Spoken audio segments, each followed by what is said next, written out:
Ya. Entonces, estábamos conversando sobre los grupos de apoyo y los grupos de autoayuda, ¿verdad?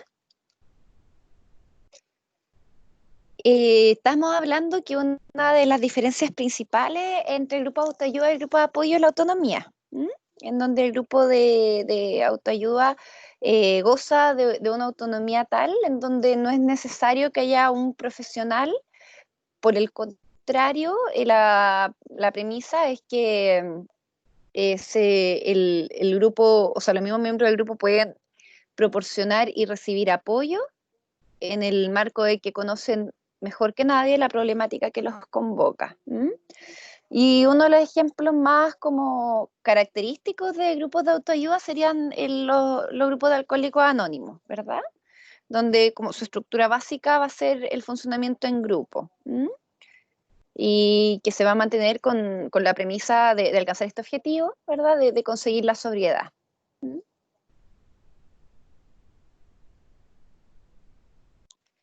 Por otro lado, en el caso del grupo de apoyo, este puede ser supervisado por un profesional.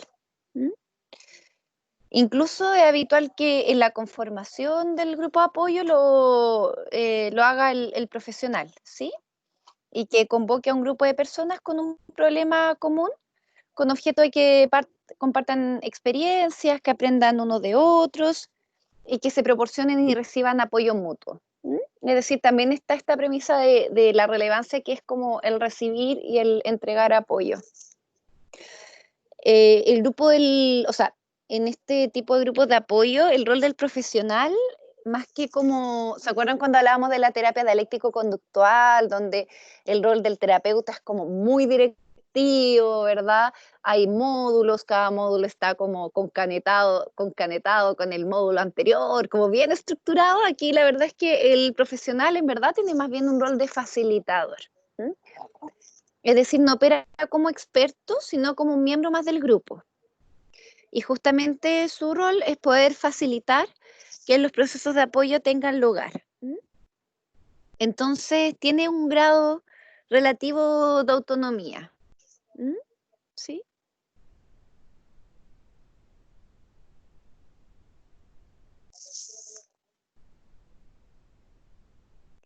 Una de las desventajas de los grupos de autoayuda es que tiene que ver con respecto a los criterios de evaluación y efectividad del grupo. ¿Sí? ¿Se acuerdan cuando hablábamos la semana pasada del tema del diagnóstico, de identificar necesidades, de proponer una intervención grupal, después posteriormente evaluarla a través de qué mecanismos?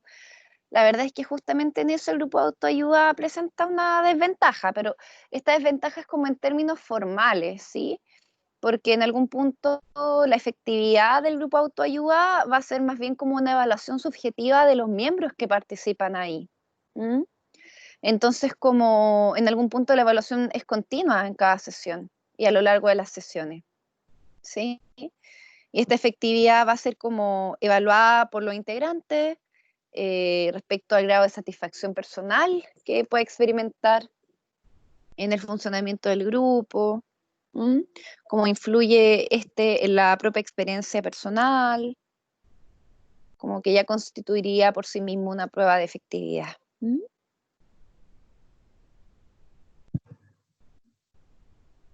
Profesora, Diga. grupos de autoayuda con adolescentes, ¿hay alguna experiencia? Porque yo no he visto mucho que resulte, pero a lo mejor hay otras experiencias que no tienen que ver con adicciones y que sí funcionan. No, no lo sé. En adolescentes, lo que yo he visto, Mariana, más que Ujú. grupos de autoayuda, son como grupos de apoyo, De apoyo, claro. ¿verdad? Como que el grupo de Sí. autoayuda igual implica un nivel como de organización y como de mantener el interés por algo en particular, ¿verdad? Entonces, porque recordemos que el grupo de autoayuda es como que prescinde un poquito de, no es necesariamente adosar un CEFAM, ¿verdad? O algún servicio.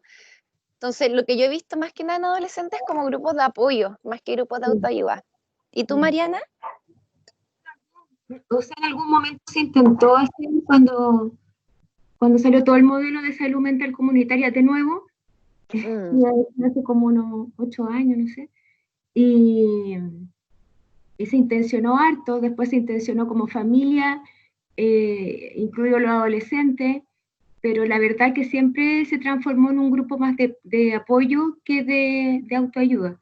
Y en mm, adultos he visto experiencias maravillosas de grupos de autoayuda, ¿sí? De sí. personas que son, eh, colaboran muchísimo en el tratamiento de patología dual, por ejemplo, cuando alguien se descompensa, van a la casa, lo pueden llevar al hospital, retiran los Sí, fármacos, o sea, de verdad que sí.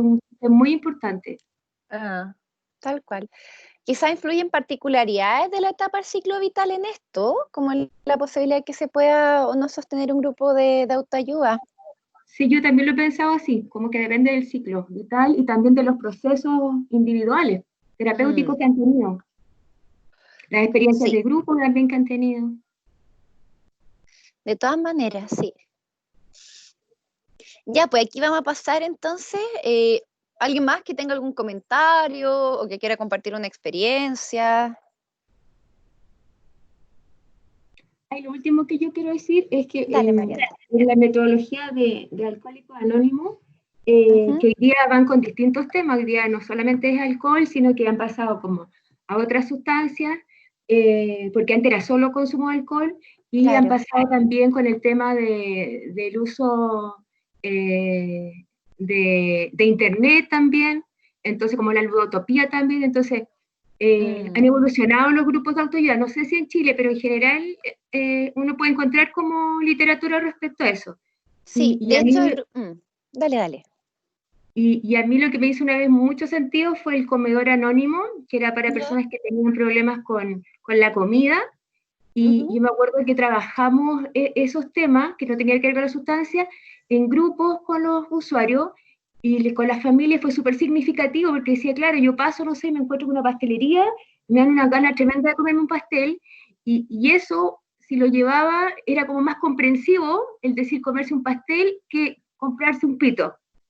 Ajá. Entonces, claro, también no es lícito y no, pero como en el tema de poder resistir a los impulsos del consumo, era súper significativo llevarlo con otras sustancias, no con el consumo. O sea, de droga, Ajá. eso. Súper, súper. Sí, claro, hay distintos tipos de autoayuda, po. O sea, de grupos de autoayuda, sí, pueden ser como con distintas temáticas, ¿verdad? Solo que es como que una de las más características, que esto se conoce como, no sé, está bien presente en las producciones cinematográficas o en las series, claro, es como esta del grupo de Alcohólicos Anónimos. Mm. Pero en verdad se puede, en los grupos de autoayuda pueden estar vinculados a distintas temáticas. Ujú. Bueno, con respecto a la estructura de la intervención grupal, yo lo quise hacer súper cortito porque yo tengo la impresión, por lo que he conversado con ustedes, que ya tienen como Profesora, disculpe. harta experiencia en lo que es grupo, ¿sí? Entonces les voy a presentar esto y la idea es que No. lo vayamos conversando. Cuénteme. Eh, Mire, con respecto a un poco a la autonomía de un grupo de apoyo y un grupo de autoayuda, eh, no, no existe como literatura asociada a la efectividad o los daños que puede provocar un tipo de estos grupos sin la supervisión profesional. Mira, yo les subí un libro, creo que uno de los centrales tiene que ver con el tema de cómo estos tipos de grupos. Ahí si quieres los puedes revisar. Sí, pero yo creo que justamente uno de los riesgos que pudiese tomar un grupo de autoayuda es como que no vaya a ser que aparezca, qué sé yo, como alguien con una personalidad un poco psicopática o bastante manipulador, qué sé yo, un narcisismo ahí maligno, no sé, estoy como y claro, que pueda como ejercer un control más que esto de proporcionar apoyo de forma horizontal, efectivamente, pues como que también puede ser un riesgo en los grupos de autoayuda, pero también puede ser un riesgo en los grupos de apoyo, como que también depende mucho del terapeuta, ¿sí? Mm. Ahí después del break te digo que en qué libro aparece esto de los grupos de apoyo y los grupos de autoayuda, para que lo puedas revisar. Ya. Bueno, con respecto a la estructura de la intervención grupal en sí misma, ¿verdad? Sabemos que a grandes rasgos, porque también va a depender mucho de, no sé, pues desde qué escuela se trabaje. ¿M? Yo tengo entendido, por ejemplo, desde el lado del psicodrama, que tienen como sus bases conceptuales como súper claras, ¿verdad? Como, no sé, toda la teoría desarrollada por Moreno, ¿sí? Pero en general tienen como una estructura más o menos similar, que tiene que ver con la presentación, donde se presentan los ejecutores del grupo, ¿sí? De la intervención grupal, presentando un poquito el contexto, los objetivos, ¿sí? Las temáticas que se van a hablar. Después está el encuadre. Y yo en el encuadre me quería detener, ¿sí? Porque creo que el encuadre es una palabra que ocupamos mucho, pero ¿qué queremos decir cuando decimos encuadre? ¿Mm?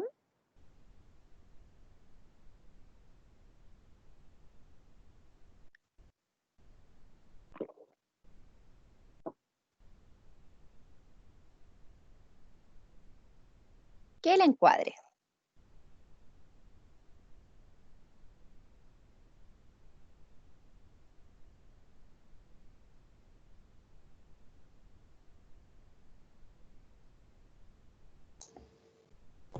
Iría como relacionado a establecer las normas o más que nada como el contexto en el cual nos vamos a desempeñar.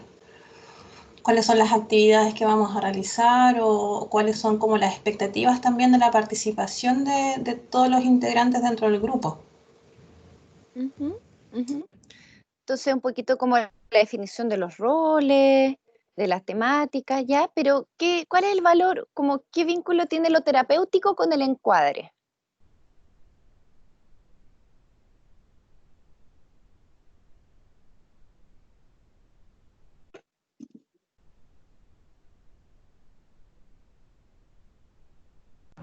Profe, hola, buen día. Hola. Yo creo que respondiendo a la pregunta, lo terapéutico relaciona al encuadre tiene que ver con que, primero dejar claro en el encuadre que las personas que se están reuniendo frente a una temática determinada y, y todos están ahí en pro de una sanación, en comprender cómo les pasa, cuándo les pasa, lo que les pasa, ¿cierto? Ujú, Y sí. también ahí cuando se deja claro el rol del terapeuta y el coterapeuta en el grupo, que Ujú, sin duda no viene al caso, como lo conversamos anteriormente, de que si ha probado o no ha probado droga, si ha consumido o no consumido alcohol y cuán frecuente es. El tema es dejar claro que ahí uno está trabajando de la expertise, de lo que estudió y como una herramienta de trabajo, que sin duda la curiosidad de las personas va a llevar a preguntar, porque la dinámica de la conversación es saber o, qué es lo que le pasa al otro, ¿cierto? Dentro de esa dinámica del grupo. También, como es la forma de conversar entre los seres humanos, es como que cada uno vaya compartiendo la experiencia. Entonces también a las personas le llama la atención del que está guiando esto no cuenta su experiencia. Entonces, ¿cuándo la cuenta? ¿Cuándo nos cuenta que tiene problemas con el alcohol? Por decirlo así, ¿cierto? Se podría ¿ya? esperar eso. Entonces, lo terapéutico es darle una finalidad y un uso al encuentro, Ujú, ujú. entendiendo que no sé, que el terapeuta también, por decirlo así, y en ese rol, y en eso voy a hablar, tiene que haber vivenciado la experiencia para ponerse en el lugar del otro, Ajá. porque no construimos la realidad, podemos acercarnos a la realidad a partir de la empatía, a partir del malestar, del conflicto que tienen con el alcohol, ¿cierto? Entonces yo Ajá. creo que esas cosas cuando tú las dejas claras, te permite trabajar mejor Ajá. y Ok. mantener siempre ese encuadre. Entonces, cuando vengan con esas preguntas, decir, bueno, ¿qué pasa acá? ¿Cómo nos vamos a...?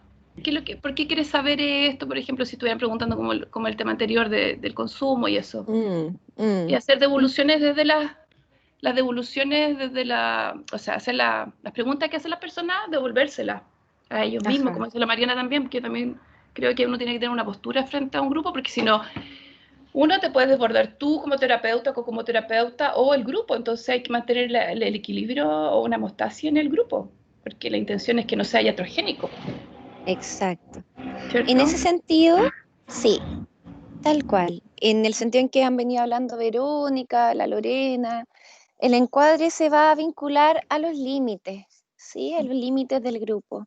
Entonces, por un lado, va a tocar aspectos tales como el compromiso de asistencia, el compromiso de participación, ¿sí? No entendiendo, este compromiso de participación es más que nada, lo estoy ligando como a la adherencia al grupo, ¿sí? Más que como algo como un impositivo a tener que hablar, por ejemplo. Tiene que ver con los límites principalmente, porque justamente el encuadre va a ser aquello que cuando notemos que hay algo que se está saliendo de aquellos límites que nos permiten trabajar, el encuadre va a situar las condiciones básicas de trabajo. Entonces, muchas veces va a ser necesario reencuadrar, por ejemplo, porque el encuadre tiene que ver justamente con eso, con los límites que garanticen las condiciones básicas para el trabajo psicoterapéutico. Entonces, por eso es importante un encuadre que sea claro, un encuadre también que al momento de plantearse pueda ser dialogado,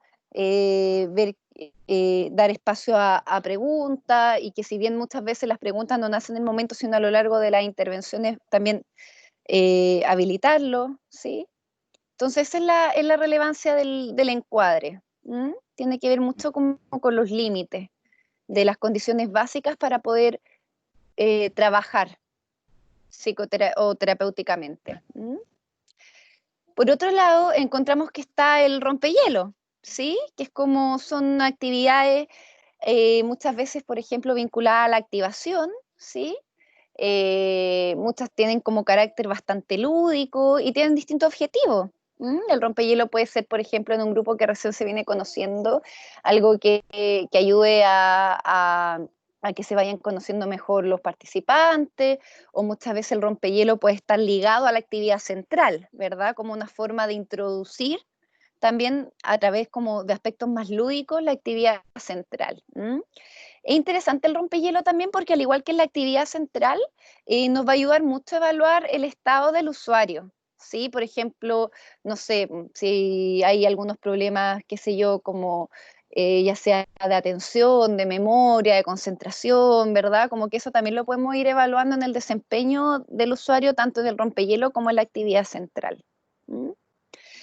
La actividad central, como ustedes saben, es la puesta en juego ya de lo que había sido diseñado previamente en esa sesión en particular. Hay distintas formas de estructurarla. Hay personas que, por ejemplo, hacen una breve parte como más teórica, de exposición de temas, ¿verdad? Hay otras personas que, por ejemplo, trabajan directamente con estrategias vivenciales. Ya más del lado, por ejemplo, del psicodrama se trabaja mucho como con la parte más experiencial, ¿verdad? Actividades que puedan como generar una experiencia en el aquí, en el ahora, en el grupo, ¿sí? Y la idea es que, como toda intervención, en ese sentido lo grupal cumple como la misma serie, que hay un apartado final que se llama plenario, ¿verdad? O bien, más desde el psicodrama, se le llama sharing, ¿sí? Que es como el espacio para compartir qué fue lo que pasó, qué fue lo que les pasó a los integrantes en la actividad central. Y hay distintas estrategias. Por ejemplo, hay terapeutas que tienden como a ser un poquito más directivos, ¿sí? Entonces ya hablan todos. Hay otros terapeutas que son un poquito más libres en su estilo, entonces ya el que quiera hablar, que lo haga, y después que se continúe otra persona si es que quiere hacerlo o no, ¿sí? Ahí depende un poquito el, como el terapeuta conciba el trabajo grupal, ¿sí? O el tratamiento grupal. ¿Mm? Yo lo que he visto es que no es muy beneficioso como esto de obligar a que todos los usuarios hablen, ¿sí? Generalmente los usuarios tienden como a sentir más libertad para poder expresarse cuando ese espacio se plantea de forma más libre.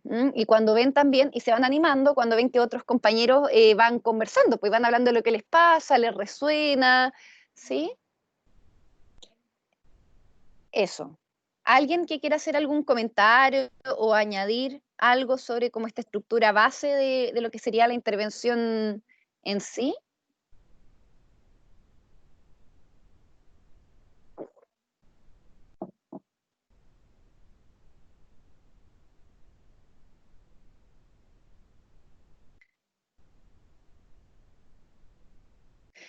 hay algunas personas hay algunos terapeutas que, por ejemplo, en el encuadre, ¿se acuerdan que hablamos como de muchas veces como de las normas de funcionamiento?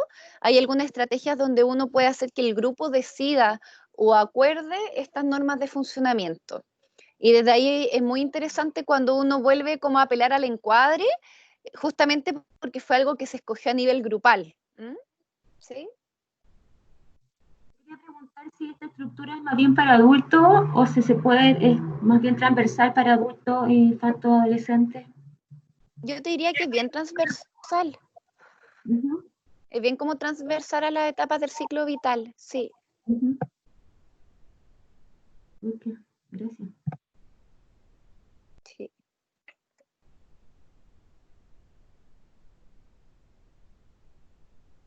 Ya. Entonces, Profe, una pregunta en el tema de este ciclo.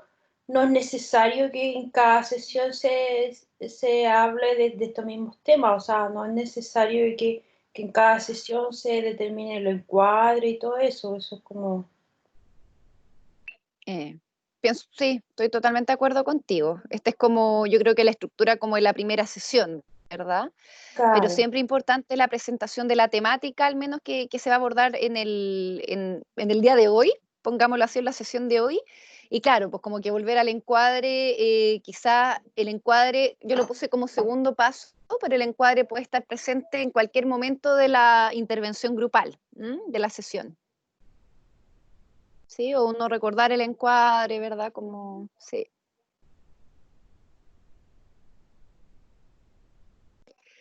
Ya. Aquí vamos a ir con un apartado, porque ya harto hemos hablado de, por ejemplo, no sé, de temáticas que se pueden abordar en espacios grupales, tipos de tratamiento que tienen evidencia en personas con consumo, ¿verdad? U otras comorbilidades, vinculadas a regulación emocional o habilidades interpersonales, ¿sí? Pero también yo me voy a detener en esta parte un poquito como a qué es lo que hacemos los terapeutas en concreto en el espacio grupal, ¿sí? Porque cuando planteamos una intervención puede sonar súper bonita y claro, identificar las necesidades, el público objetivo y el perfil, ¿sí?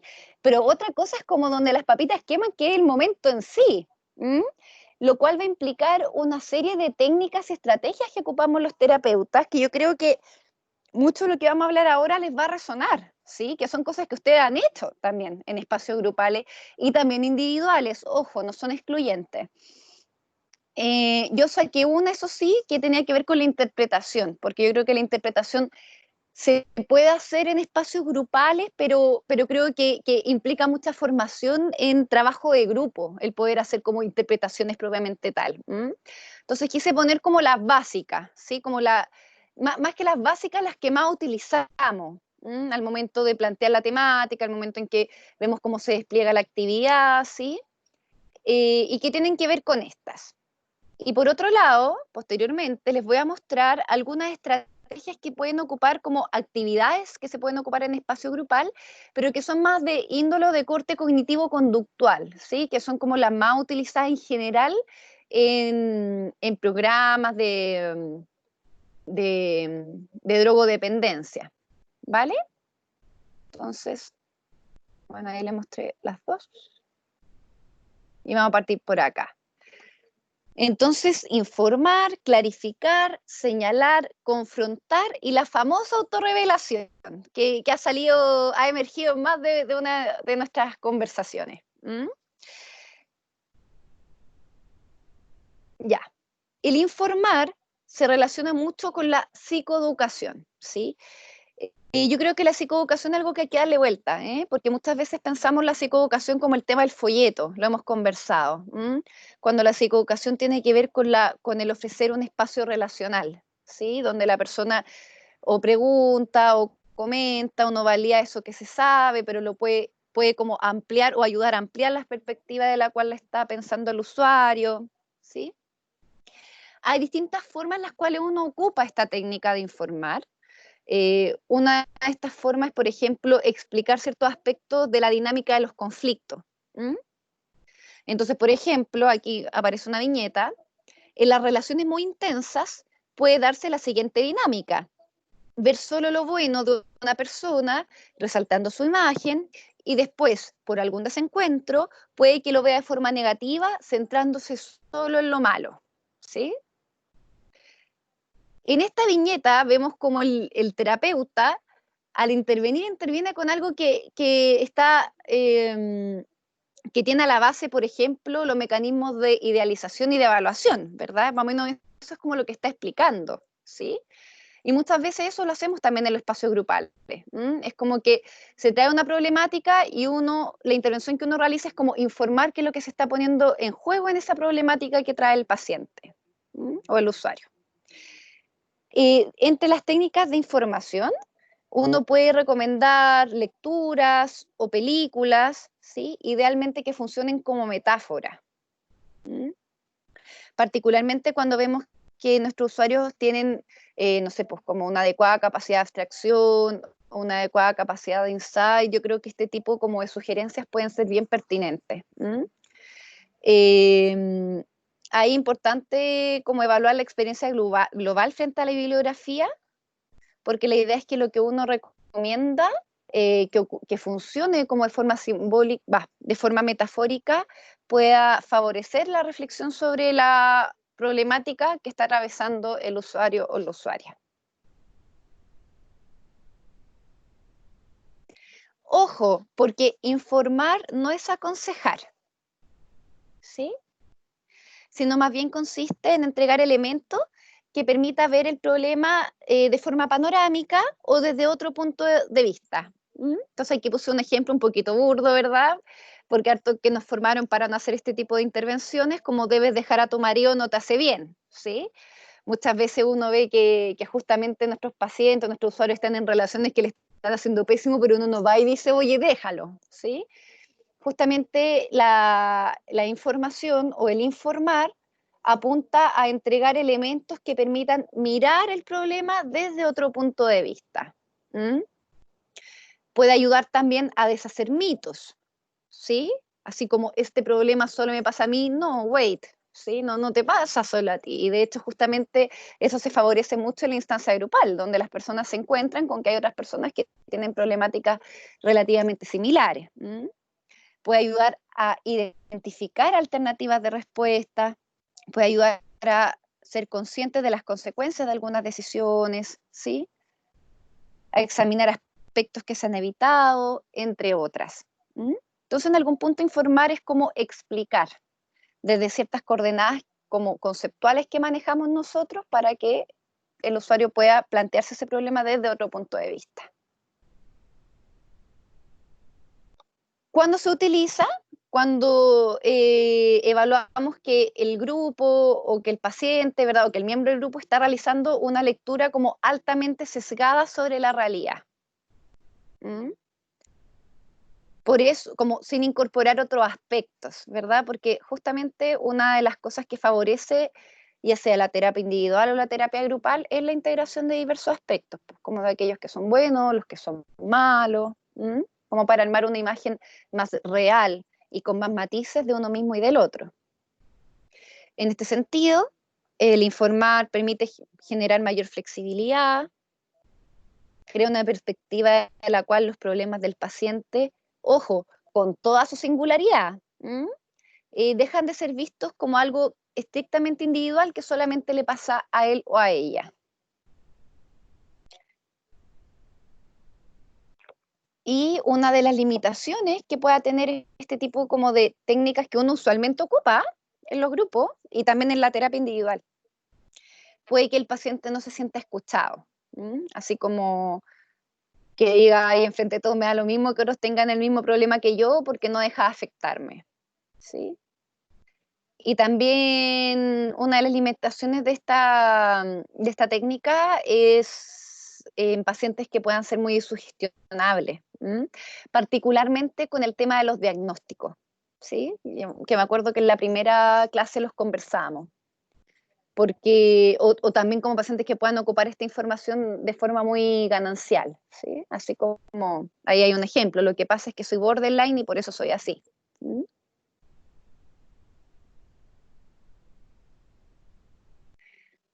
Por otro lado, tenemos esta técnica de la clarificación, que consiste principalmente en que aclaramos el significado de un mensaje que nos entrega el usuario, la usuaria, que pueda ser muy vago o muy ambiguo, ¿verdad? O que no se entienda muy bien.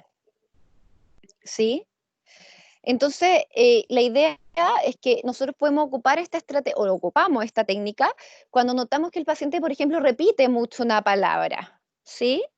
Y nosotros podemos preguntar, bueno, usted dice constantemente, por ejemplo, que es un inútil en el amor. ¿A qué se refiere con eso? ¿Mm? Y ahí vamos a abrir un poco todos como los significantes añadidos a este significante de la palabra inútil, por ejemplo. ¿Mm? Generalmente la clarificación se hace a través de preguntas. ¿Ya? Entonces, ¿qué quiere decir cuándo? ¿A qué se refiere con? ¿Mm? O también uno le puede pedir al paciente que explique lo mismo con otras palabras. O también, otra forma que ayuda mucho cuando vemos que los pacientes están siendo como muy etéreos en lo que están hablando, así como sí, lo que pasa es que en términos existenciales, muy fuerte esto, cuando tenemos esa sensación de que lo que nos está hablando nos cuesta seguirlo, nos cuesta comprenderlo, quizás es demasiado abstracto, quizás es muy etéreo, podemos pedirle un ejemplo. ¿Mm? Entonces ahí como, ¿qué quiere decir con esto? O si entiendo bien, ¿usted está diciendo esto en particular o no? ¿Sí?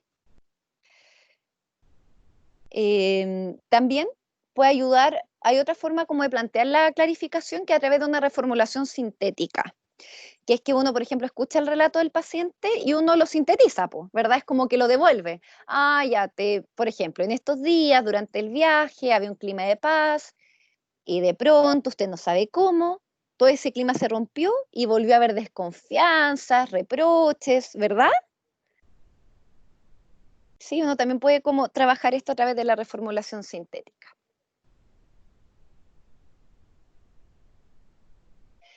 Y aquí hay un ejemplo. El paciente dice, tengo miedo de perder el control.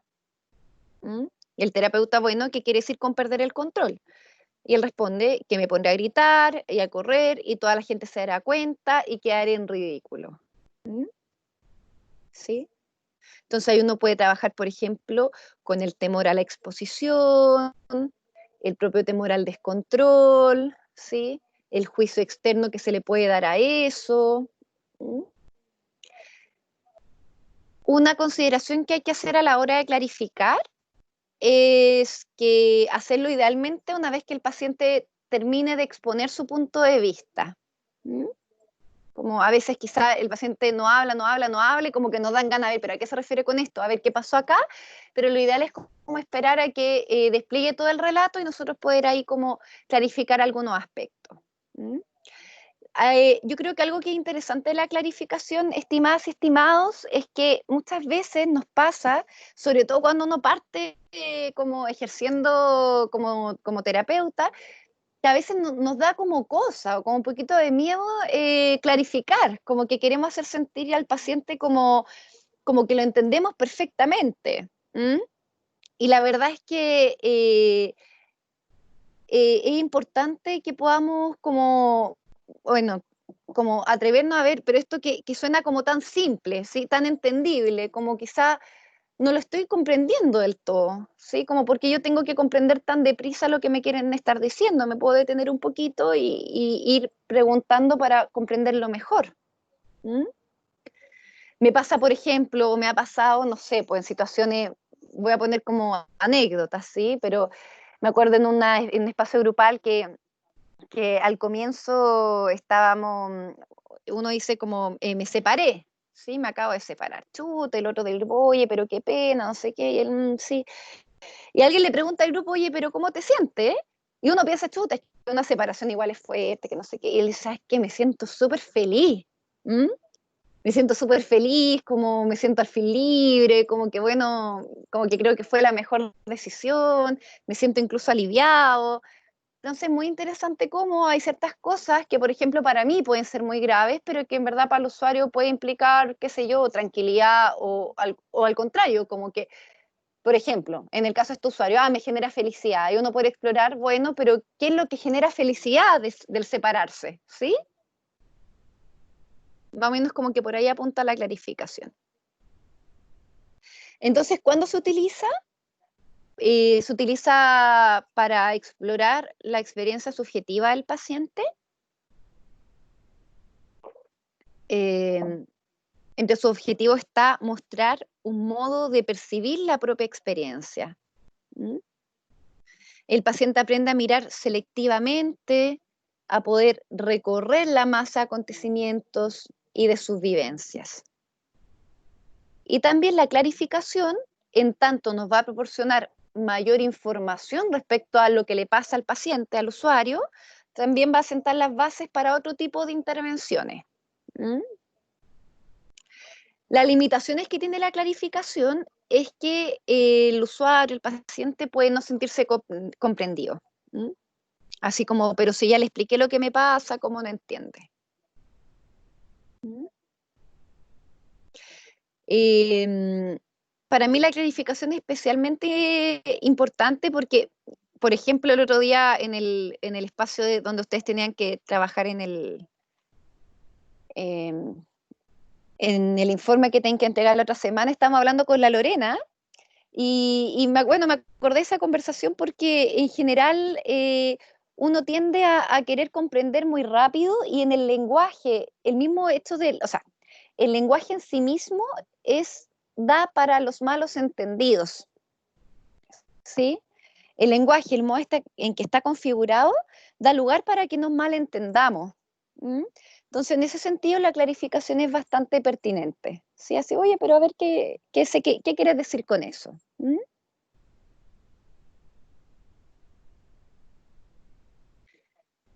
Por otro lado, tenemos el señalamiento, y el señalamiento consiste en recortar eslabones de una experiencia. ¿Mm? Entonces primero usted recibió esa noticia y luego, sin saber por qué, empezó a sentirse deprimida. ¿Mm?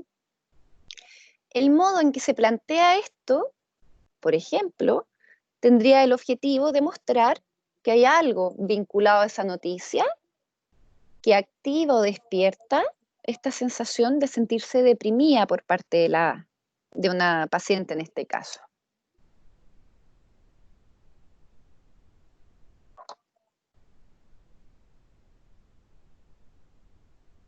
Permite también realizar puntuaciones sobre componentes significativos de la experiencia que muchas veces se pasan por alto, ¿sí?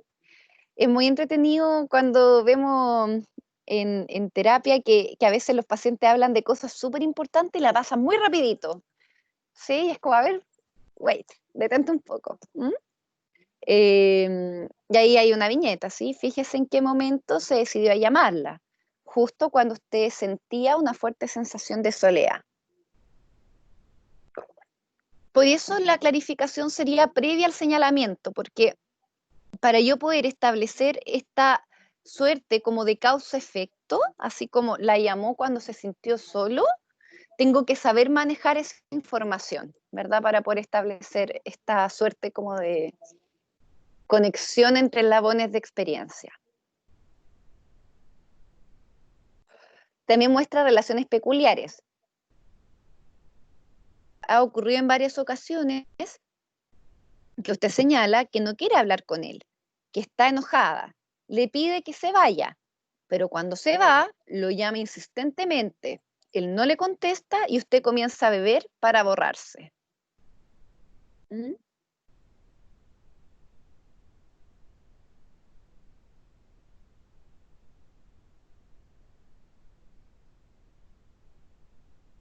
Cada señalamiento se va a transformar en un verdadero test global por el momento en que está el paciente en su proceso.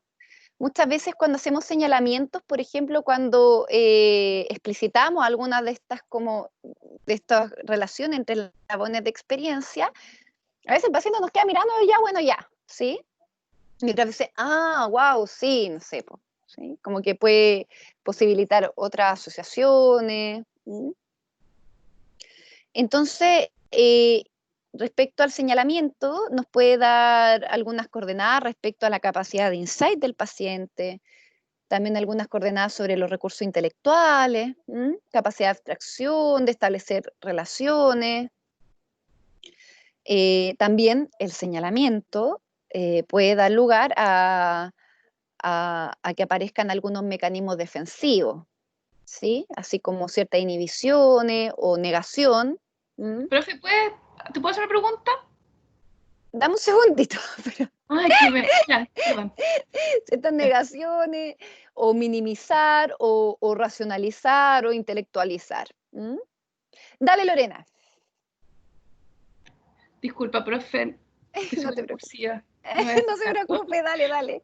Lo que pasa es que en ese señalamiento que tú dices, al hacerle el señalamiento, esa capacidad de insight es la que se devela en la persona, o también los recursos intelectuales de abstraerse, establecer relaciones, y todo eso se va generando a partir de ese señalamiento como una devolución del otro. Eso es lo que entendí, ¿cierto? Exacto.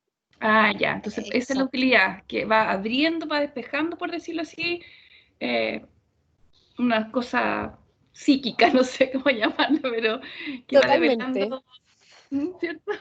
Sí, totalmente de acuerdo. De hecho, me ha pasado, Lorena, Mm. como con pacientes, no sé, pues como que son ultra intelectualizadores, particularmente los pacientes muy intelectualizadores, que cuando uno le hace señalamiento les cuesta mucho como reconocerlo, como estas experiencias están vinculadas, es como que se quedan pegaditos en la intelectualización, por ejemplo, ¿sí? Entonces ahí es muy interesante porque, claro, con cada señalamiento uno como que evalúa acorde a la respuesta que entrega el usuario, el paciente, cómo lo está tomando al fin y al cabo, cómo integra o cómo procesa la intervención que estamos realizando. Ah, ya, eso. Eso es Sí. súper útil, ver la respuesta y cómo integra. Sí. Ujú. Ya, Tal gracias. cual. ¿Alguien más que quiera hacer algún comentario, alguna pregunta?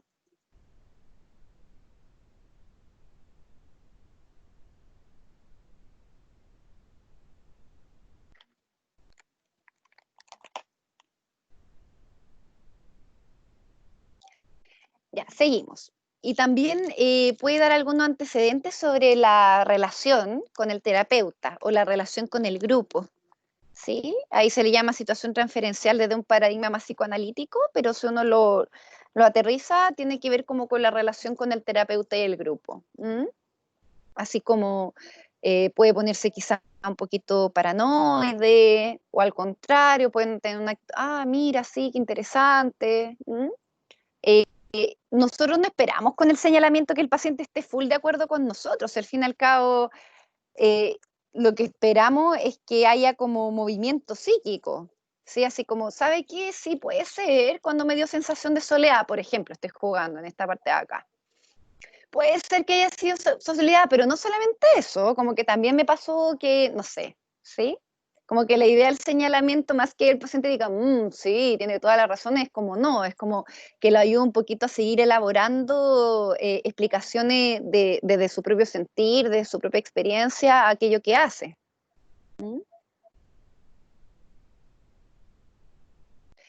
En este sentido, se utiliza el señalamiento para estimular el desarrollo de una nueva manera de percibir la propia experiencia, que pueda integrar quizá algunos eslabones de la misma en un continuo. Entre sus objetivos, estimula al paciente, al usuario, es una invitación como a interpretarse, ¿sí? Así como, wow, como por qué me pasa esto en este momento, ¿sí? Por eso les digo, como que siento que el señalamiento es muy interesante para, más que uno hacer una interpretación de por qué el usuario hace lo que hace, posibilita a que el usuario pueda como explicarse a sí mismo y a otros, ¿verdad? El por qué cree que hace lo que hace, como encontrarle un sentido a las cosas. Y por ello es como un llamado a la autocomprensión. Entonces aquí hay otro ejemplo, ¿sí? Usted llega, la encuentra distante, usted llega a la casa y la encuentra distante, de mal humor. Entonces usted se pone cariñoso, la busca, y al rato a ella se le pasa este mal humor, se le acerca y usted la ataca, ¿sí? Le dice que se corra, que quiere estar solo. Entonces ahí uno puede preguntar, bueno, ¿qué pasa en este vaivén? ¿Sí?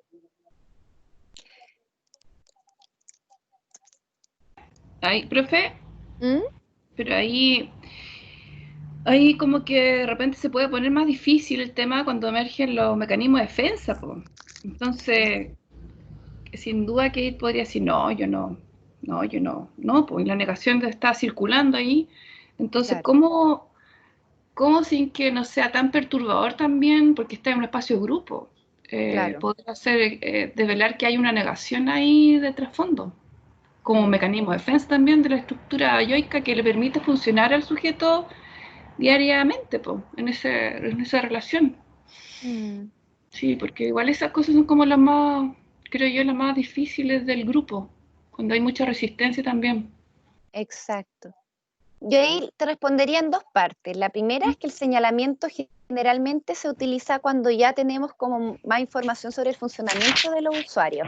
Ah, ya. Sí, por eso como que es muy importante quizás comenzar con esto más como de información, ¿verdad?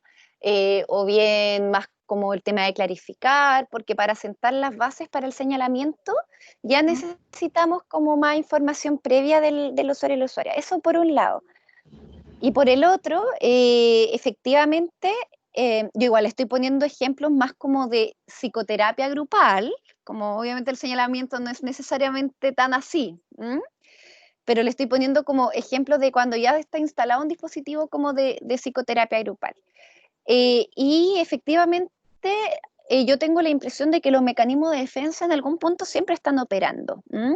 El punto, como tú dices, Lorena, es como que uno puede, o puede como manifestarse, ¿verdad? Eh, como o un estilo de interpretación, porque los mecanismos de defensa, ojo, claro, lo despliega el yo, pero también tienen esta función como de tender a interpretar la realidad desde un lugar en particular, ¿verdad? Como por ejemplo la racionalización, ¿verdad? Entonces yo tiendo a interpretar lo que me pasa de forma quizás particularmente racional. Y como tú dices, como en otra patita para responder la pregunta, claro, como que ya si el espacio de terapia individual despierta cierta resistencia, que de hecho la resistencia por ahí Milner y Rolnik, estoy dialogando en verdad entre el psicoanálisis y la entrevista motivacional, ¿sí? Pero encuentro que ahí los autores plantean algo que es como re interesante, que tiene que ver como con rodar con la resistencia, ¿verdad? Es como, Sí. no es ni aplacarla, ni no, es como, ok, como, ¿qué función cumple esta resistencia? Ya. Cuando ya no encontramos, sí. Sí, como útil, porque de verdad que, claro, o sea, abrir ese foco en un espacio grupal, yo creo que ahí sería súper contraproducente profundizarlo en ese espacio. Es súper útil trabajarlo quizás en el espacio terapéutico individual, pero con un grupo yo creo que no, yo creo también que hay que fluir con la resistencia y dejarlo ser, y hacerlo una nota, dejarlo como antecedente para trabajarlo para la terapia individual. Sí. Exacto, O sí, ver sí. que el grupo también se puede hacer cargo, porque a veces el grupo también del grupo emerge una respuesta o alguien le dice algo, oye, pero si no es tan grave, siempre tú eres el que siempre niega todo, porque se dan esa dinámica. Entonces, Sí. el grupo también ahí regula, pues. Sí, Sí. claro, es que ahí habría que distinguir, por ejemplo, entre esta técnica de señalamiento versus otro tipo de técnica que tiene que ver como con develar mecanismos defensivos, ¿verdad? Que yo creo que esa, ahí por cómo lo está pensando Lorena, efectivamente puede ser súper amenazante y no solamente en contexto grupal, como que yo siento que en el individual también puede ser como muy amenazante cuando el terapeuta, a ver, oiga, usted está atendiendo a, ¿verdad? Es como que, sí, No, sí. porque está hablando toda su estructura, pues, Claro, sí, entonces, claro, queda como en pañales, ¿no? sí. Delicado. En Ya, general, gracias. la idea del señalamiento es que nos permita a nosotros tener antecedentes respecto a los puntos mencionados con anterioridad, más que intervenir directamente con estos puntos, ¿sí? Como Ya, por ejemplo los mecanismos defensivos, sí. ya, ¿Mm? Como ya, para que no sea, como diría Freud, una interpretación salvaje, po, claro. que tienda como a hacer que el paciente se resista a tal punto que quiera abandonar el tratamiento, po.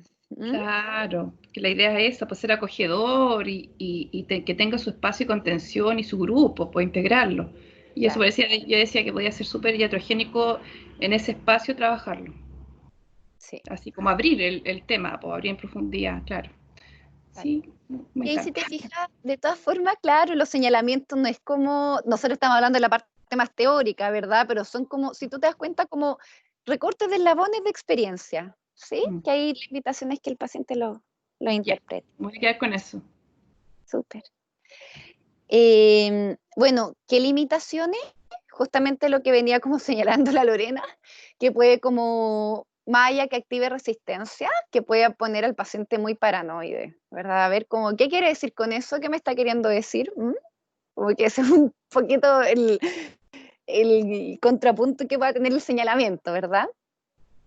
Y que de hecho vemos como en pacientes que presentan trastornos de personalidad que tienden como a interpretar lo que le dice el terapeuta u otra persona como una forma súper devaluadora, así como, no, es que pasa mucho, por ejemplo, yo creo que ahí es muy interesante el trabajo en equipo, como ya conocerse la mano, cómo interviene el otro, entonces, no sé, pues me pasa más de una ocasión que es como en espacio grupal, no, es que la señorita, no sé, pues tú la terapeuta ocupacional o el médico, y lo pelan, pues ahí mismo, así, no, y me dijo que yo era no sé qué, y la cuestión, y claro, o sea, uno no va a poner a contradecirle al paciente ahí, ¿verdad? Pero es como, uno sabe más o menos cómo trabaja tu equipo y dice, no creo que mi colega lo haya hecho de esa forma, pero claro, el modo en que lo interpreta, ¿sí? Y al ser el modo en que lo interpreta, el modo como se lo vive también, po. ¿Mm? Entonces ahí hay que hacer como un juego entre validar la experiencia y también como poder trabajar en torno a cómo estamos interpretando la realidad, ¿sí? Como desde qué coordenada la estamos interpretando. Por otro lado está la confrontación, ¿sí? Ojo, porque la literatura, particularmente de drogodependencia, aparece mucho como evitar la confrontación como de lugar, ¿sí? Y efectivamente, porque la confrontación ha estado históricamente asociada como a esto de ¿consumió? No, pero oye, mira, me parece tu test positivo. ¿Consumiste o no? ¿Verdad? Entonces, claro, eso es como que no aparece que no es muy, se ocupa mucho, yo creo que ustedes lo saben, que se ocupa muchísimo, ¿sí? Pero que muchas veces no es muy favorable en términos del vínculo terapéutico, en términos de la percepción del tratante que pueda tener el usuario. Entonces yo aquí les vengo a hablar de otro tipo de confrontación, ¿sí? Que no es necesariamente enfrentar, ¿m? Y que de hecho tiene más que ver con áreas de información que puedan parecer contradictorias o incongruentes. ¿M? Entonces, ¿qué significa la confrontación desde este punto de vista como técnica de intervención terapéutica? Significa señalar al paciente, es decir, tiene mucho señalamiento, ¿verdad? Pero aquellos aspectos de la interacción que parecen indicar la presencia de un funcionamiento conflictivo. ¿Mm? Y si hay como la presencia de un funcionamiento conflictivo, da la impresión de que hubiesen representaciones que pudiesen ser muy contradictorias, ya sea en el sí mismo o en los otros. Les voy a poner un ejemplo para bajar esto, ¿sí? A propósito de la información, que es como pedir un ejemplo, ya. Usted dice que su hijo nunca le pregunta cómo está, cómo se siente. Pero en los momentos en los cuales él lo hace, usted se molesta, prefiere sentirse asfixiado, ¿sí? Entonces la confrontación sería, bueno, ¿y de qué forma le gustaría a usted que le preguntara? ¿De qué forma le gustaría a usted que se aproximara? ¿Mm? ¿Se entiende que es distinta este tipo de confrontación que como la confrontación convencional que conocemos?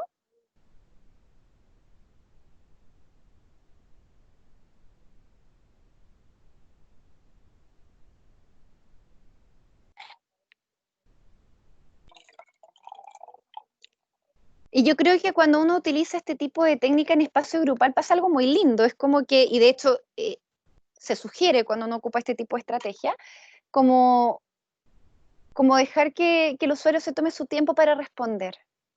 ¿Mm? Porque en algún punto la confrontación es como que deja un poquito, ¡ah! Como, oh, wow, chuta, ¿sí? A ver, ¿cómo quiero que me pregunte? ¿Cómo quiero que se acerque? ¿Mm? también se utiliza cuando hay elementos que puedan ser contradictorios o confusos.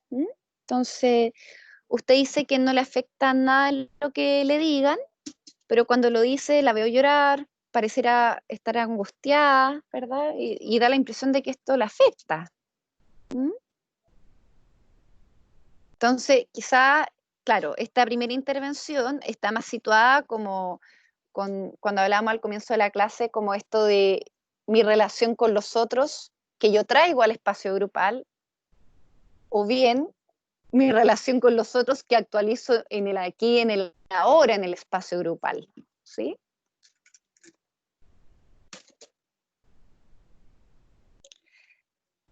Entonces se sugiere que cuando uno hace esto, como de poder mostrar distintos aspectos que ya sean contradictorios, entre lo verbal o no verbal, o incluso también a nivel como de relato, ofertar algún tipo de pregunta que permita el cierre de esta discrepancia. Justamente porque esta técnica tiene, bueno, ahí vamos a ver las limitaciones que tiene, pero para como no poner muy paranoide al usuario y la usuaria, es como bien bueno como cerrar con una pregunta, ¿sí? Como, bueno, ¿y qué le parece esto? O cómo lo relaciona estas dos cosas, cómo se le explica. Y ahí considerar que el paciente tenga tiempo suficiente para poder responder. Ahí pasa mucho en espacios grupales que empiezan a responder los otros, ¿sí? Así como, no, yo creo que le pasa esto al compañero, creo que le pasa esto al compañero, que también es muy interesante eso, ¿sí? Porque ahí dependiendo como de cómo se aborda la dinámica grupal, por ejemplo, la persona puede decir, va por ahí, pero no tanto, quiero decir, creo que va más por acá, ¿sí? Como, en verdad, esperaría que mi hijo fuese un poquito más cariñoso y qué sé yo, su tono de voz quizá un poquito más dulce, no sé, ¿sí? Pero interesante como el grupo también va a ir como intentando responder o dar interpretaciones sobre por qué la persona le pasa esto que le pasa, ¿sí?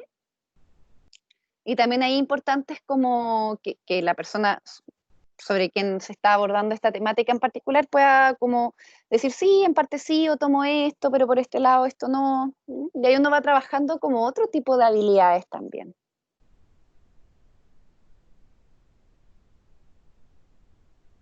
Ya, ¿cuándo se utiliza la confrontación? Generalmente para movilizar al paciente y apunta mucho a la implicancia subjetiva. Por eso la confrontación entre las técnicas o estrategias que les mostré es como la menos recomendada si es que no conocemos bien el funcionamiento de los usuarios y usuarias, ¿sí? Es como que requiere harto, como, o sea, requiere un vínculo como estable en el tiempo, que confíen en ti, que confíen en el grupo. No es como una intervención que uno parte la primera sesión y la realiza, ¿sí? Porque en algún punto la confrontación nos invita como a ver que aquello que me quejo tiene mucho que ver conmigo, como algo por ahí. Entonces, el objetivo es dirigir la atención del paciente a esas situaciones conflictivas o bien alternativas que pueda pasar por alto. La confrontación también permite focalizar en situaciones que quizás merecen una reflexión un poquito más detenida, y también promueve un estudio como acerca del sí mismo, ¿sí? Como con toda esta complejidad que tenemos los seres humanos, ¿sí? Ya, limitaciones, por eso se sugiere que uno no lo haga al comienzo de las intervenciones grupales. Hay que considerar el vínculo terapéutico, si no puede incluso desembocar en abandono. Requiere tacto, requiere paciencia, hay que sacarse un poquito la idea cuando uno ocupa esta estrategia de que es como algo agresivo, que uno va a apuntar casi como a la falla de la persona, porque no tiene que ver con eso, ¿sí? Tiene que ver con cómo poder propiciar que la persona otorgue explicaciones sobre su propio funcionamiento, que se pueda interpretar, que se pueda conocer. Pero claro, si no hay vínculo suficiente, puede polarizar bastante la relación. Y puede sentirse la persona, particularmente en contextos grupales, un poquito paranoide, como demasiado vista por el resto, ¿sí? como esta fantasía de que todos los ojos están puestos en mí. ¿Qué pasa? ¿Sí? Es como una fantasía que igual puede ser como comúnmente reportada por los usuarios en espacios grupales. Y por supuesto se puede acompañar de diferentes entonaciones y expresiones. Y por último, tenemos la autorrevelación, que ya esta sí que hemos hablado, y aquí, bueno, igual en la anterior usted termino de pasar esto y conversamos, ¿sí? La autorrevelación es una técnica que se utiliza cuando el terapeuta revela algo de su propia experiencia, ya sea de su experiencia en el aquí y en el ahora, de algo que se llama como una lectura contratransferencial, o desde una experiencia pasada, ya sea propia o sea de otros. Por ejemplo, cuando hemos tenido experiencia de atender a otros casos similares, ¿verdad? Como uno puede traer ciertos recortes, ciertas viñetas, ¿verdad? De momentos o de casos anteriores. Me voy a detener en la contratransferencia porque si bien aquí hay colegas que son psicólogos, no necesariamente es algo como ampliamente conocido, ¿sí? Igual yo tengo entendido que en verdad en salud es como se escucha harto la palabra contratransferencia, ¿sí? Pero para situarla, puntualmente la contratransferencia es, a ver, lo voy a poner porque hay todo un desarrollo conceptual respecto a la contratransferencia, ¿sí? Pero como en términos situado en la terapia grupal, la contratransferencia sería aquello que me genera el grupo, ¿sí? Por ejemplo, a partir de la contratransferencia, yo podría caer en cuenta o acusar recibo que, por ejemplo, lo que estoy hablando al grupo no le hace sentido, los puedo ver quizá un poquito desmotivados, un poquito distraídos, ¿sí? O me puede pasar a mí que mientras hablo ciertos contenidos me aburro, por ejemplo, ¿sí? Como, o bien me puede pasar que el modo en que se expresan los usuarios y las usuarias a mí me está generando como un poquito de rabia, siento que como que el encuadre se está olvidando un poco. Entonces es interesante porque la contratransferencia tiene mucho que ver también como con mi propio ideal sobre cómo debiese ser la intervención grupal y cómo debiese respetarse las condiciones de la intervención grupal. Entonces eso es como a grandes rasgos la contratransferencia.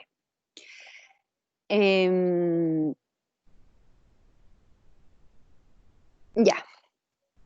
Desde una orientación más cognitiva conductual respecto a la autorrevelación, tendría como el objetivo de promover reciprocidad con el paciente que tiene poca experiencia en compartir sus experiencias, ¿sí?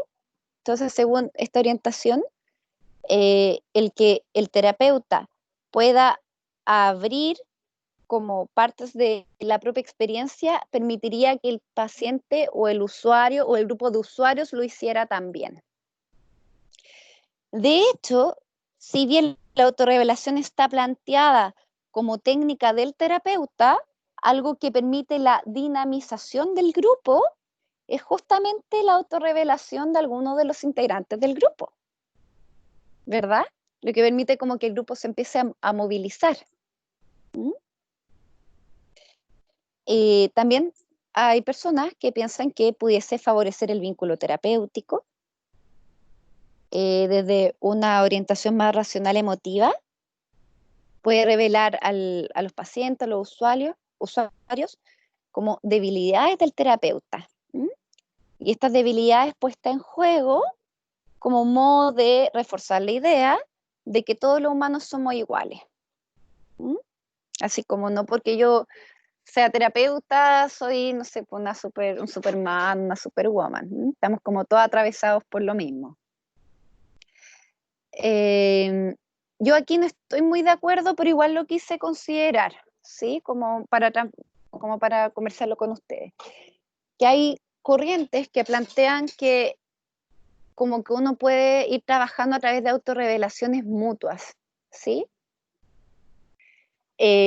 Como de lo que me pasa a mí con el terapeuta y lo que al terapeuta le pasa conmigo, o nosotros como grupo y el terapeuta, ¿sí? Y que esto podría como favorecer el rapport, el vínculo, el aprendizaje mutuo. ¿Mm? Pero yo encuentro que en particular esa es como una estrategia un poquito extrema, al menos a mi parecer. Creo que puede ser muy difícil de, como que se puede salir de las manos. ¿Mm? Las críticas que se le hace a la autorrevelación es que, bueno, que pueden interferir con el análisis de la transferencia y el proceso terapéutico. ¿En qué sentido? En que la transferencia implica que yo supongo algo en esta persona que me viene a ayudar con algo, con un problema que tengo. ¿Mm? Entonces, que justamente que el terapeuta me esté revelando cosas de él o de ella es como que no contribuiría necesariamente a la función que cumple el terapeuta. ¿Mm?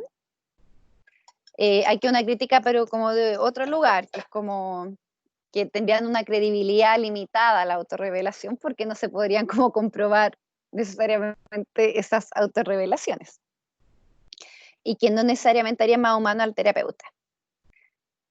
Por otro lado, que habrían autorrevelaciones quizás inapropiadas, que quizás como que son más productos de la angustia del terapeuta, de las necesidades del terapeuta, que a que vengan como a ampliar el modo en que la persona está viviendo lo que vive. ¿Mm? ¿Sí? Y por otro lado, que igual es cierto, que uno no sabe, pasa con toda la intervención en verdad, pero que uno no sabe muy bien dónde va a caer del otro lado lo que uno diga. ¿Mm? Uno no sabe cómo va a caer en el otro lado del psiquismo, ¿sí? Entonces eso podría ser también como un punto en contra. Y lo argumento a favor es que la autorrevelación proveería un ambiente de mayor intimidad, que favorecería el vínculo, que puede estrechar el lazo, ¿m? Que puede generar como una atmósfera de mayor comprensión, y que también por otro lado contribuiría como a desmitificar la relación terapeuta-paciente, empoderando al paciente, ¿sí? Como en pro o en consecución de una mayor mutualidad. ¿M? Es como que propondría algo más horizontal en la relación terapéutica. Eso.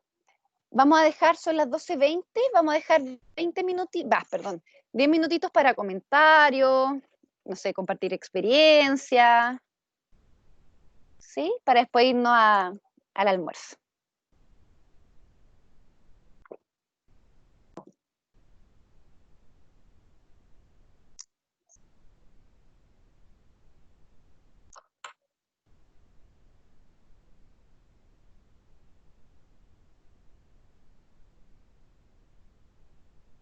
Mariana.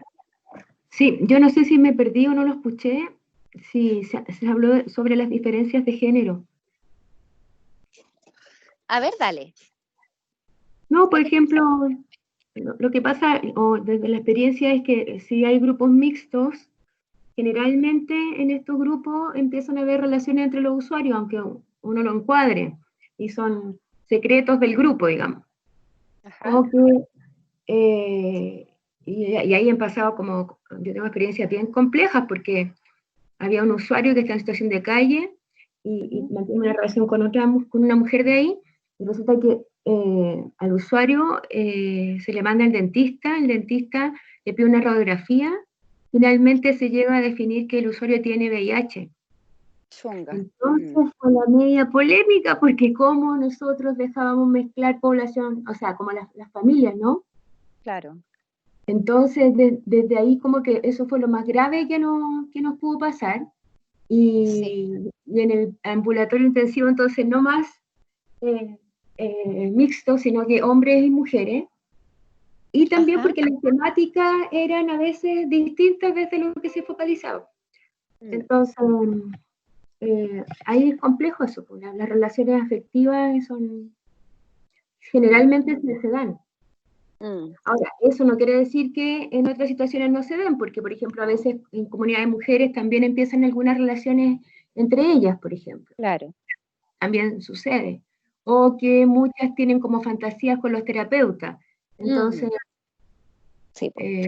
Sucede. Pero yo creo que eso es mucho más manejable con las fantasías del terapeuta, pero lo otro son las relaciones amorosas entre los usuarios. Eso. Exacto.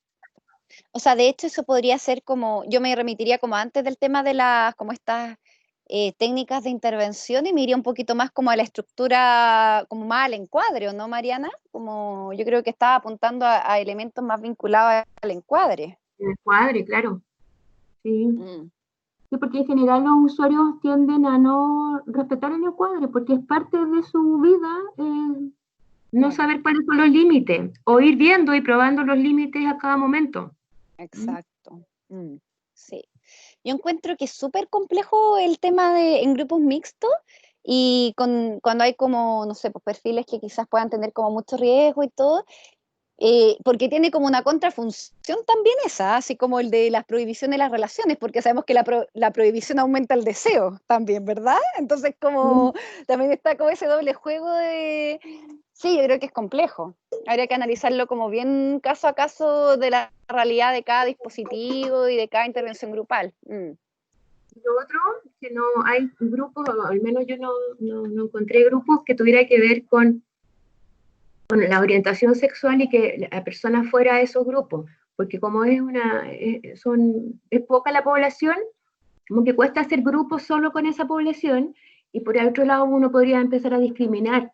Entonces a veces ingresan al grupo, pero también son discriminados por el grupo, a pesar del encuadre.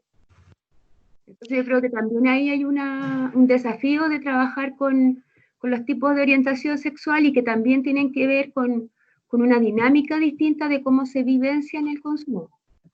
Sí. De todas maneras, Mariana.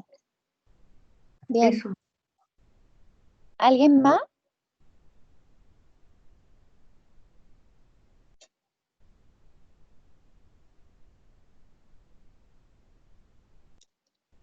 ¿No? Ya, pues, entonces lo dejamos hasta acá. Yo tengo una pregunta, perdón. Dale, Vamos Mariana. a revisar cómo se estructura una sesión terapéutica o no, o una sesión de grupo. ¿No viene eso en el tema? ¿Cómo se estructura? ¿A qué te refieres en particular? Una sesión, por ejemplo, no sé, los objetivos, el encuadre, la cantidad de pacientes, la temática, que es como la metodología de cómo realizar una actividad grupal. Mira, lo hablamos, pero yo lo hablé como bien a la pasadita porque el tema de la sugerencia del grupo depende mucho como el tipo de intervención que quieras proponer. Sí, entonces por eso, Mariana, a ver, déjame, no sé si seguiré compartiendo. Puse como esta estructura más bien básica, ¿sí? Que uno le puede ir como añadiendo o no, ¿sí? A la estructura misma de la intervención. Porque ahí depende, acuérdate que la semana pasada veíamos como el tema del tamaño del grupo, que eso al fin y al cabo igual lo va decidiendo el terapeuta. Hay sugerencias, pues en la psicoterapia grupal se sugiere que no sean más de 10 personas, por ejemplo, ¿sí? Pero yo creo que una de las cosas son las sugerencias y otras cosas son como lo que habíamos hablado en la primera clase, como también de las demandas institucionales, que a veces, no sé, ¿te acuerdas que conversábamos con el tema del coterapeuta, que generalmente debe saber, pero hay ciertos lugares donde no hay?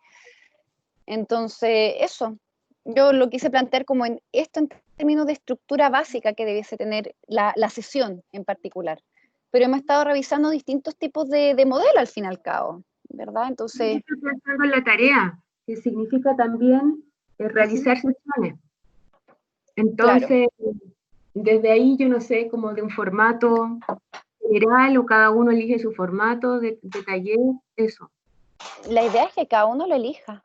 Por eso le he mostrado como distintos tipos, porque quiero como que ustedes lo confeccionen. Ya, súper. Sí. Lo que yo igual entiendo que está consultando Mariana es como un protocolo, como si se va a exigir como... como una estructura. Claro, como que ya vamos a hacer sesiones ya para 10 personas, pero tenemos que incorporar más información sobre las sesiones. Sí, pues tienen que armar las sesiones. Sí, pues. Ponte tu tema 1, no sé, pues, qué sé yo, no sé, introducción a, si van, no sé, si van a proponer algo de regulación emocional, no sé, pues introducción a la regulación emocional, ¿verdad? En actividad, qué tipo de actividad van a realizar. De hecho, se les pide anexos también, pero eso lo tienen que confeccionar ustedes, porque información hay mucha. Y no solamente que hay mucha información, sino que también siento que hay un registro muy lindo de las intervenciones grupales que uno también va creando, ¿verdad? Como que va creando qué tipo de actividades podrían ser más, trabajar, o sea, pudiesen aportar a que ese tema en particular se trabaje mejor. Yo estaba pensando como en los compañeros que no tienen experiencia en crear talleres, eso. Entonces yo decía, claro, se puede hacer uno o dos objetivos, cuál es el tiempo de la intervención, cuáles son los encuadres, ya cómo se desarrolla, si hay plenario final, cómo se cierra. Eso estaba pensando, como, Claro. como en compañeros que no tengan la experiencia de haber realizado talleres. Pero O sea, de hecho, bueno, por eso son 2 horas al final de la clase destinadas a supervisión de lo que ustedes están trabajando, porque justamente si alguien no tiene experiencia en ello, la idea es que lo podemos revisar juntos. ¿Mm? ya. ¿Sí? Sí. No sé, yo no tengo claro si era porque, si es que había algo general, ¿no? Yo puse lo más general que hay, porque me parece, no, o sea, creo que no, que poner como tema uno, tema, o sea, eso es algo que la idea es que ustedes mismos lo propongan, ¿sí? Entonces, y si alguien tiene o no tiene experiencia en grupo, bueno, que ocupe el espacio de supervisión que tenemos las 2 horitas al final. Ya. Sí, yo estaba pensando en el compañero. Eso. Eso. Por ejemplo, ¿hay alguien que no haya tenido experiencia en elaborar talleres grupales? Está bien, no tienen por qué tenerla, sí, pero sí, o sea, podemos dedicarnos a la parte de la supervisión. Yo les puedo mostrar algunos talleres, no sé, que he hecho yo o que tengo por ahí, como la estructuración misma del taller. Profe, yo creo que sería bueno como verlo desde el punto de vista de la drogodependencia también, porque igual se nos va mezclando como por un lado la corriente que a uno más le acomoda o la que la institución ocupan, por ejemplo, o la que el grupo de terapeutas está acostumbrado a trabajar, y también está el modelo, ay, tengo la punta de la lengua y se me olvidó, el modelo de la, este que tiene que ver con la entrevista motivacional. Sí, sí. Entonces, claro, vamos creando como un cuerpo teórico también de abordaje dentro de la terapia grupal, Claro. ¿cierto? Sí. Entonces, quizá ahí revisar un poco cómo se van complementando esto, porque, por ejemplo, nosotros hablamos de psicoanálisis, vamos hablando de terapia de sistema motivacional también, por otro lado, y se van adheriendo distintas visiones de cómo ver el sujeto. También está lo que vimos hoy en la mañana de la Marshall. Claro. Entonces, ¿cómo vamos construyendo una mirada teórica más integrativa también, por decirlo así? O sea, esa es la idea, pues por eso le he mostrado distintas cosas, pues. Claro. O si no le hubiera pasado solo, qué sé yo, grupo operativo, ¿cachai? Como que no me haría sentido. Entonces, no, pues si por eso revisamos otros tipos de intervenciones, revisamos prevención de recaída, revisamos análisis funcional de la conducta, Claro. que son como mucho más situados en temáticas de drogodependencia, pero también está ultra evidenciado que no es solamente, o que es importante plantear talleres o instancias grupales que no sean exclusivamente vinculadas al consumo, sino también como a otras áreas que pudiesen estar vinculadas a la función del consumo. Entonces, eso. ¿Sí? Ahí la idea yo es poder evaluar cómo ustedes van como confeccionando esta intervención grupal, ¿sí? Y si alguien tiene como, o no tiene experiencias como en redactar, por ejemplo, el tema del objetivo, el tema de la temática, lo podemos revisar en la supervisión de la tarde, ¿vale? Ya, profe, gracias. Sí, Ya, es pues. que lo que pasa es que se mueven muchas corrientes, entonces como pensando también que es como bien vertiginoso también un encuentro grupal con la persona y las habilidades que uno también pueda tener a la mano, entonces como que igual es rápido, es bien dinámico todo Sí, esto. Ese es el sí. tema. Ha sido como harta materia. Sí, Mira, yo en lo personal, Lorena, creo que lo hablamos, pero lo hablamos las dos, creo. Yo me formé en psicoanálisis, ¿sí? O sea, yo partí en un momento diciendo que me cargaba como que el psicoanálisis fuese solo individual y me empecé a meter más en lo vincular, ¿verdad? Por ahí partió mi formación y mi interés por los grupos. Y muchas veces yo creo, o al menos mi forma de pensar la terapia, que puede gustarle a algunos, puede no gustarle a otros, ¿verdad? Yo, por parte de mis supervisores, por supuesto, tuve halago y crítica al respecto, que a mí me gusta mucho el diálogo, ¿sí? Si bien uno tiene como un marco epistemológico a la base y tiene como un modo de pensar al ser humano, yo creo que es súper importante rescatar experiencias.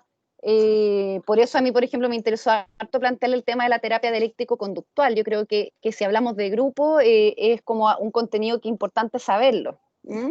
Independiente o no, propongan un taller de esa, o sea, disculpa, o un dispositivo grupal de esas características, ¿sí? Pero para mí es importante que lo sepan, ¿vale?